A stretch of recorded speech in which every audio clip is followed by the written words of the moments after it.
Para esta primera serie de videos de antipatrones vamos a comenzar viendo los Development Antipattern Summaries, o en español vendrían siendo los antipatrones de programación. El primer antipatrón que veremos es el Functional Decomposition, o como vendría siendo en español antipatrón no orientado a objetos. Este antipatrón sucede cuando programadores que no tienen experiencia en programación orientada a objetos se meten a desarrollar software orientado a objetos. Y como podemos ver en la presentación tenemos unos pequeños datos acerca de este patrón. Tenemos el nombre, el Functional Decomposition, escala más frecuente es para aplicaciones, nombre de solución refactorizada es para reingeniería orientada a objetos, tipo de solución refactorizada es tipo proceso.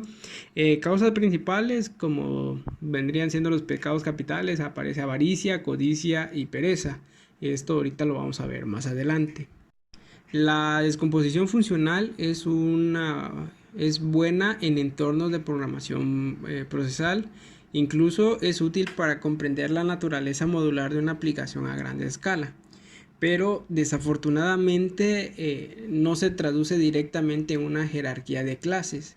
Y es aquí donde comienza el problema de este antipatrón. Como ya habíamos mencionado antes, este antipatrón es el resultado de desarrolladores no orientados a objetos que diseñan e implementan una aplicación en un lenguaje orientado a objetos. Cuando los desarrolladores se sienten, digamos que cómodos implementando una rutina principal que llaman a numerosas subrutinas, puede tender a convertir cada subrutina en una clase y así ignorar por completo la jerarquía de clases, que es prácticamente ignorar por completo la programación orientada a objetos. Algunas de las causas o consecuencias, digamos, de tener este antipatrón serían: todos los atributos de clase son privados y se usan solo dentro de una clase. Podría ser clases con una sola acción, con una función. Una jerarquía degenerada que pierde por completo el punto de la arquitectura orientada a objetos. No hay forma de documentar claramente cómo funciona el sistema. Los módulos, los modelos de clase no tienen absolutamente ningún sentido. No hay esperanza de obtener reutilización del software, o frustración y desesperación por parte de los probadores.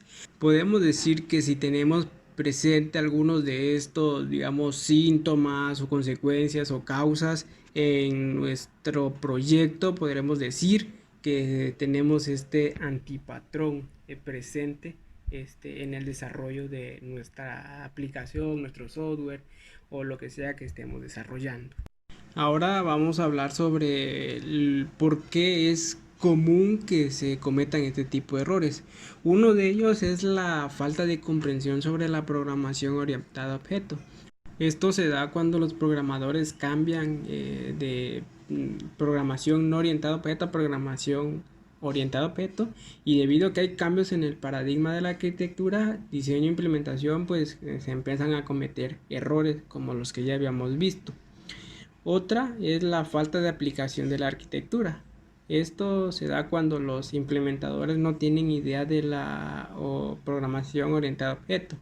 No importa que también se haya diseñado la arquitectura, pues simplemente no entenderán lo que están haciendo. Y sumado que hay veces no hay una buena supervisión, no una supervisión adecuada, pues tiende a que generalmente se puedan equivocar. Y por último están los desastres específicos, que esto es cuando a veces quienes generan las especificaciones y requisitos o requerimientos para el diseño del sistema no tienen experiencia con la programación orientada a objetos. Entonces generan requerimientos que no son fáciles de cumplir. Siguiendo con la exposición de antipatrones, ahora es el turno de hablar sobre el antipatrón Poltergeist. Como diría un erudito en programación sobre este antipatrón, no se sabe bien lo que hacen algunas clases. Bueno, esta mala práctica se refiere a objetos de un ciclo de vida corto cuya única función suele ser invocar métodos de otros objetos. Esto hace que crezca la dificultad para mantener el sistema. Este antipatrón, también conocido como la gitana o fantasma, tiene varios nombres en el español. Consiste en clases con responsabilidades y roles limitados dentro del sistema. Por lo tanto, su ciclo de vida es bastante breve. También desordena los diseños de software, creando abstracciones innecesarias, además de que son excesivamente complejos, difíciles de entender y de mantener. Pero para entender esto mejor, vamos a decir que el antipatrón Poltergeist tiene clases que aparecen brevemente para iniciar alguna acción en otra clase, o que simplemente son usados muy pocas veces y no tienen relevancia tener esa clase dentro del sistema porque lo hace más grande, porque consume más recursos o alguna otra razón. Este antipatrón se da comúnmente en los diseñadores o arquitectos de software novatos o nuevos que aún no comprenden realmente el concepto de programación orientada a objetos, así como habíamos visto en el antipatrón pasado sobre ingenieros expertos en programación, pero no en programación orientada a objetos, inician a programar en orientado a objetos. Ahora este antipatrón son diseñadores o arquitectos novatos, nuevos que apenas están empezando a programar a lo que es POU. Además, este antipatrón se da por tres razones claves. La primera, porque son innecesarios, por lo que se desperdician recursos cada vez que se aparecen, hablando de algunas funciones o de clases, como ya habíamos mencionado, que solo aparecen una vez. Otro, son ineficientes porque utilizan varias rutas de navegación redundantes.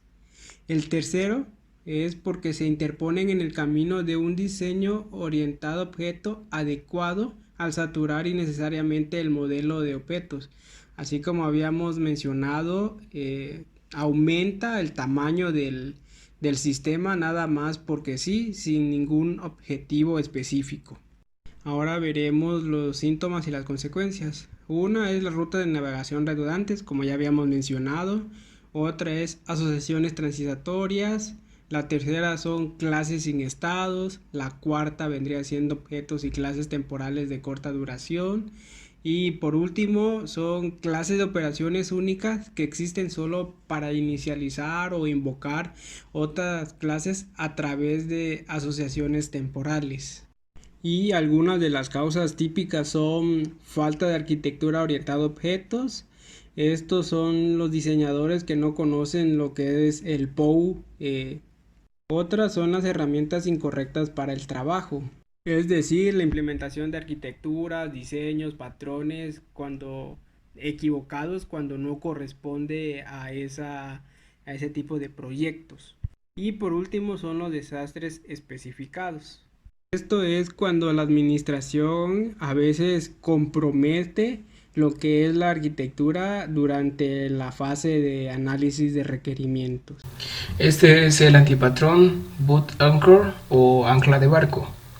Según los autores Brown et al., un ancla de barco es una pieza de software o hardware que no tiene un propósito útil en el proyecto actual.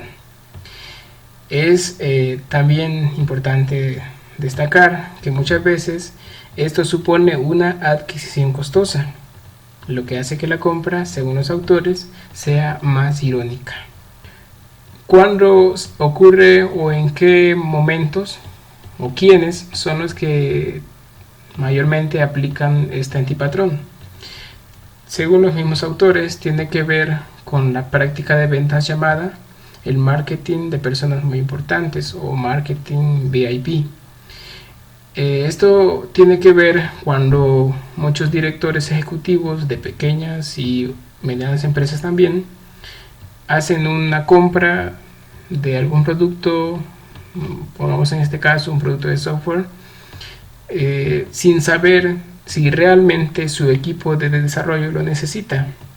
Vamos a ver un poco más adelante aquí con un ejemplo para tener más claro este concepto. ¿Cuáles son los resultados de utilizar el antipatrón bot Anchor.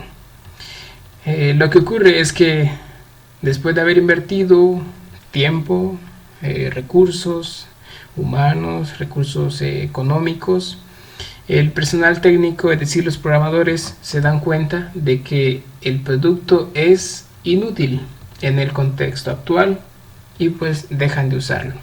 Es importante decir de que no significa que esa herramienta no es útil o que no sirva, sino que no es útil solamente en el contexto actual. Por lo tanto, si en el desarrollo que estamos haciendo no estoy utilizando esa herramienta que la parte directiva compró, pues se convierte en un bot Anchor. Y aquí tenemos un ejemplo para terminar de entender este concepto. Existe en el mundo de la programación una empresa llamada JetBrains, y ellos tienen muchos productos, entre ellos esta plataforma IntelliJ IDEA. Ellos ofrecen una versión gratuita y también una versión de pago. Entonces, un ejemplo podría ser que la directiva compre una licencia de este producto porque tal vez les ofrecen una muy buena oferta, o les dicen que les va a servir en esto o en lo otro, pero sucede que al final el equipo de desarrollo solamente utilizó las prestaciones que ofrece la versión gratuita. Entonces, en ese caso, pues la compra fue inútil y esto se convierte en la aplicación del antipatrón de bot Anchor. Ahora tenemos el antipatrón Golden Hammer en inglés. En español se le conoce como martillo de oro o también varita mágica. Este es uno de los antipatrones más utilizados y uno de los más conocidos. Según Sánchez, este es un vicio relacionado con aferrarse a un paradigma. Es decir, los desarrolladores dicen, bueno, yo manejo esta plataforma, yo manejo este lenguaje y pues yo con eso resuelvo todos mis problemas, ¿no? Con eso yo lo aplico para cualquier desarrollo que se necesite, aunque no necesariamente, como dice el autor aquí en la parte final, sea lo más conveniente. Las características, algunas de las más importantes, podemos mencionar las causas. ¿Cuáles son las causas? Son la ignorancia, pues no conocer de otras herramientas, el orgullo de decir no, yo solo manejo esto, y pues la estrechez mental de no querer abrirse ante un panorama más amplio. ¿Cuáles son las fuerzas que no están en equilibrio acá? Tenemos la gestión de la transferencia de tecnología, es decir, no hay una actualización constante y el equipo o las personas encargadas se han, por decirlo así, casado con cierta tecnología. ¿De dónde viene este nombre? Bueno, aquí los autores le llaman la evidencia anecdótica y tiene que ver con que tengo un martillo y todo lo demás es un clavo. Y nuestra base de datos es nuestra arquitectura. Quizás no deberíamos haber usado macros de Excel para este trabajo después de todo. Eso es los orígenes, podríamos decir. Algunos síntomas y consecuencias. ¿Cómo saber si estoy aplicando el antipatrón Golden Hammer? Es cuando se utilizan herramientas y productos idénticos para una amplia gama de productos conceptualmente diversos. Es decir, utilizo solo una cosa para diferentes cosas. La arquitectura del sistema se describe mejor por un producto, conjunto de aplicaciones o conjunto de herramientas de proveedor en particular. Y aquí tenemos un ejemplo, Microsoft, entre otros. Los productos existentes dictan el diseño y la arquitectura del sistema. Eso, si cumplimos con algunas de estas características, es posible que estemos cayendo en ese antipatrón. Algunas causas por las que se utiliza es que muchas veces se ha tenido éxito utilizando algo en particular, se han realizado grandes inversiones en capacitación, experiencia, y por lo tanto pues no se quiere dar el paso a una nueva tecnología.